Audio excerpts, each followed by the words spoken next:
I am in my friend's I am at my friend's place today, and I took over his office.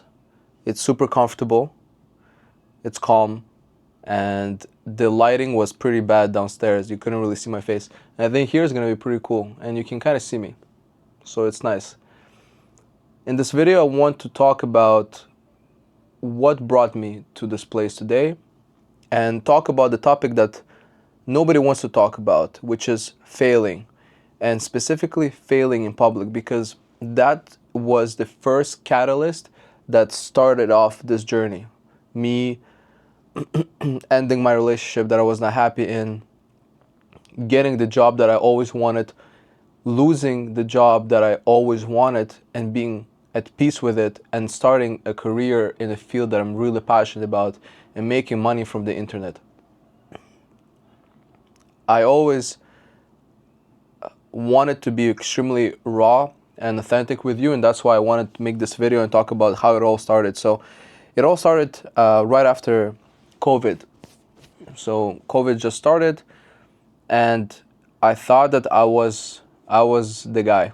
I thought that I could go ahead and start a business. I was approached by a good friend that helped me to go through this experience, and was a good person to be next to. His name was Lucas. Lucas was working for this company called Student Works, and they were helping other students to start painting businesses. They operated as a franchise. That was their business model. They would take a percentage from your sales. They would make their money. You have employees making the projects. So the same way McDonald's operates, it's the same principle. When Lucas reached out to me and we started talking, he saw the entrepreneurial spark I had inside of me, and we started to get closer. And he told me about this business, this franchise, and it sounded extremely exciting in the beginning. It sounded that I could actually do it.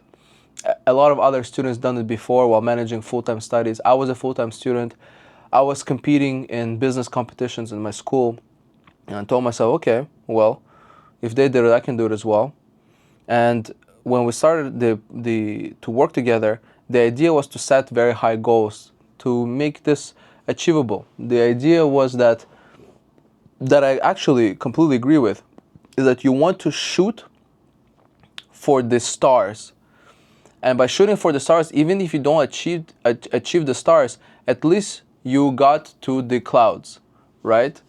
So by putting very high goals, it pushes you further than if you put goals that are very easy to achieve. And that's something that I resonate with a lot, and I would encourage you to do as well, because it works. It simply works. So I did that. That was my first attempt at putting a very, very high goal. So my goal was to put 150K, to make 150K in revenue for my first year of operations at Student Works. And the job began.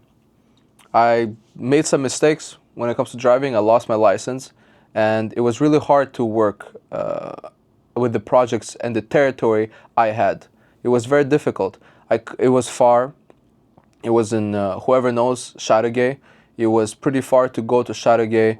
I had to ask my girlfriend at a time to drive me to Chateauguay so I can knock on a bunch of doors and do my sales. I was selling in French, which is not my first language, and it was a bit uncomfortable. I wasn't smooth and suave guy that I know that I'm comfortable selling in English, or simply having a genuine interaction and an actual conversation with a person. Sales is not about shoving something down your throat. It's about having a conversation. Do you need it? Do you know someone that needs it? Figuring out whether there's an actual need by looking around, right? And I wasn't so comfortable in French. It was overall a very difficult experience. It really put me out of my comfort zone, and I'm very grateful that I've done that. But I wasn't able to get the fucking goal. That's the second thing that I wanted to talk about, is that I put high expectations, and what happened is that everything just started to fall apart. I only hit 45,000 in sales.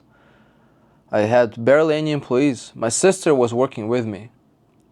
I was doing a lot of the jobs where the goal was to hire employees who are doing the jobs while you are busy doing more sales, and you are continuing on training your sales team, and they're continuing to sell as well.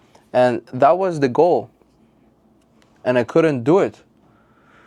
I would look at the leaderboard and always see myself being last or at the bottom of the chain, and it was a very hard pill to swallow every time looking at the leaderboard, because you could see how well everyone else is doing, and I felt like I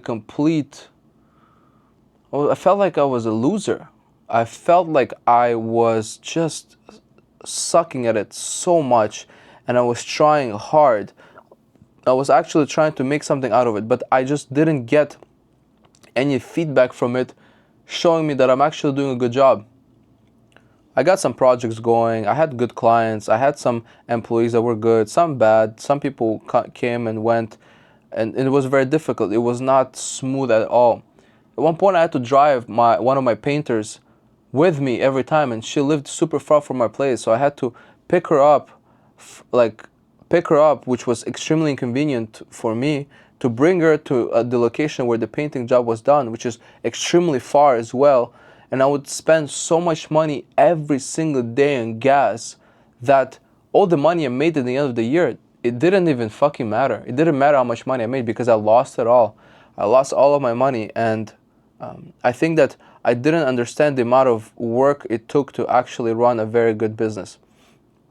I was just not doing well. I was not knocking on more doors. I was not hiring more employees. I remember at one point I was trying so hard. I was calling Lucas. I was talking, because Lucas was my coach. I was like, man, it's not fucking working. And at one point he told me, like, hey, listen, like, this is just, you're gonna have to suck it up, do your best with the situation, and go for it. And this comfort that I got, that hey, it's fine to fail, like, this is your situation, this is what it is. At one point towards the end of the summer, I accepted it. I accepted it that, like, hey, like, I didn't do it this year. I fucked up this year. And I didn't only fuck up in my business, I fucked up in my health. I was eating so badly. I was eating Tim Hortons, I was eating McDonald's, I was driving around all day, I didn't really train. People around me were smoking a lot of cigarettes, a lot of shit, bro. Everybody were not living a very healthy lifestyle, a lot of drinking. And I realized that I look like a fucking pig. I look awful. I hate the way I look. I hate that I failed the business. I got into financial debt. That's how I got into a very big credit card debt. And that's how it all started. I just couldn't manage the business properly. Couldn't do the finances, couldn't do the employees, couldn't do anything. And it sucked. It was a big reality check for me. And it's actually very painful remembering how much it sucked. And then I had to snap out. I had to snap out at one point, because when the season ended, and it was very freeing. I finished it and I told myself, fuck, finally all these jobs are over. Finally I painted all these fucking houses, like, I can move on with my life. But I was very sad, because I realized that now I'm with all this debt. I learned some very good skills, but that's what I have left now. I just have the skills, debt, and the feeling of a failure in the body of a 40-year-old, an overweight 40-year-old. And that's when I had two choices, whether I do something about it, or, I guess accept that lifestyle. What ended up happening is that I decided to wake up and decided to do something about it and start with my body. Fitness became a complete obsession. It became something that I found peace at. It became something that was grounding me. I wasn't good at it. I had some interest in it always. And I was always curious, how far can I go? How far can I actually go? Can I get to the point that I want to be? Can I have that dream body that I want?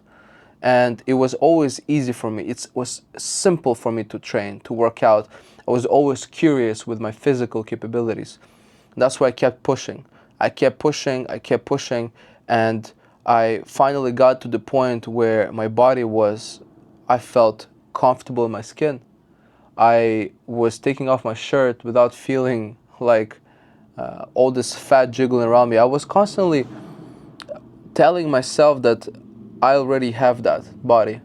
I was constantly telling myself that I already have it. I was visualizing that I have the six pack. I take off the shirt. I take a picture of myself, that I look good, that I love the body. I love everything that I have. And I just kept putting in the work. I kept putting in the work. And what's cool about fitness is that I didn't see the result at the end, but I just kept doing it. I just kept doing it. And for some reason, I just found I had so much hate and I had so much pain inside of me that fitness became, it was a place where I could release the stress.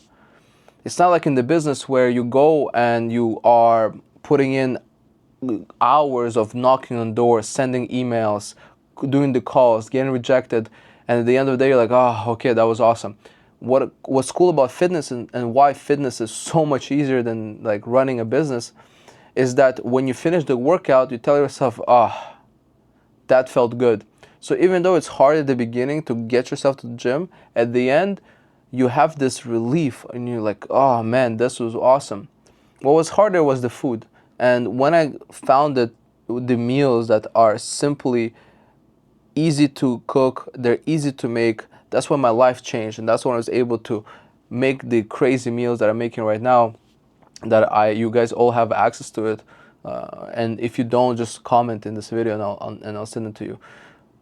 Having those meals, that's where I had to have a little bit of discipline, but it was so easy. Other than the meals, it was so simple for me to simply eat right and train. And that's when I finally got the results that I wanted. It was very easy. I realized that I needed to rebuild myself. I took ownership of my fitness, and that was the easiest part. And that's when I started. I started by getting a nice body, eating properly. And that pushed me to go back to school, finish up my studies, get the job in consulting that I wanted. And I got a consulting job in a very, very cool company with amazing people, with amazing perks. I had an amazing job. I didn't have a 9 to 5. It was a lot of hours. It was very complicated, but it was an amazing job with amazing people. It was a blast. It was not a regular 9 to 5. It was not a regular banking job. You're working somewhere in a bank, and the company was fantastic. It was an amazing experience that I had. And I was only able to get there because of the suckiness, because of failing at business miserably in front of everybody. I remember all the fucking calls I was sitting at when we had those weekly check-in calls, and we were talking to, okay, how's everybody doing? And share your wins, share what's good, share what's not good. It was so cool to hear that other people are actually killing it. I was proud of my friends, but it always sucked that I didn't do well. I sucked again. I had nothing good to share to people. I kept fucking failing. It was a horrible feeling at the beginning, but it pushed me to become the person that I am today. And it got me the job that I wanted. And those skills, they taught me that it's okay. I had to apply to a ton of jobs to get that one job. I had to become a very good salesperson because of that job and because of running that business. I understood how sales work, and I understood how communication works, how to talk to people. And thanks to that experience and telling that story that I'm telling you right now, I was able to get the job. This story that you heard today helped me to get that job because I didn't only live through a very cool experience, but I went through a very cool failure and I learned something from it. So nobody wants to talk about failure in public, and nobody wants to talk about failing in public because it fucking sucks and people want to run away from that experience. I think that this experience builds you as a human, builds you into an ultimate machine that is able to achieve heights that you never achieved before. And I'm very excited for your journey to start, for your journey of fucking up to start. You're not going to be good at the beginning. You're going to be very bad at the beginning for a while. So just keep showing up, keep being you, and keep trying. Keep fucking trying. That's all I really think. That's the only rule that I really think helped me to be in the place I am today. It's keep trying. I kept trying. I never give up. And I will never give up. That's it. Keep crushing it.